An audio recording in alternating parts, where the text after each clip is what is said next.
सूबाई दारुल हुकूमत लाहौर को रिहाइश के लिए माहौल दोस्त बनाने के लिए पायलट प्रोजेक्ट का आगाज़ कर दिया गया। तफसीलात के मुताबिक पंजाब मरियम नवाज़ ने LDA एवेन्यू का दौरा किया और लाहौर को बेहतरीन माहौल दोस्त रिहायशी शहर बनाने के लिए 87 केनाल पर मुहित सेंट्रल पार्क का इफ्तिताह कर दिया।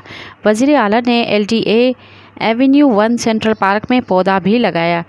DG LDA ताहिर फारूक ने central park project enforcement park पर ब्रीफिंग दी। वज़ीर आला पंजाब की ब्रीफिंग में बताया गया कि LDA एवेन्यू सोसाइटी में माहौल के तहफ़्फ़ुज़ और ख़ूबसूरती के लिए इख्तराई इक़दाम किए गए हैं। LDA एवेन्यू के सेंट्रल पार्क को मॉडल पार्क बनाया गया है। सेंट्रल पार्क में jogging track, walkways, kids play area, open gym और बैडमिंटन कोर्ट कायम किया गया है। ब्रीफिंग में बताया गया कि LDA एवेन्यू 1 सेंट्रल पार्क में कैफेटेरिया, मस्जिद और रोज़ गार्डन बनाया गया है। सेंट्रल पार्क में सोलर स्ट्रीट लाइट्स लगाई गई हैं। खाने पीने की अशिया के लिए मखसूस वेंडरिंग पॉइंट्स कायम किए गए हैं।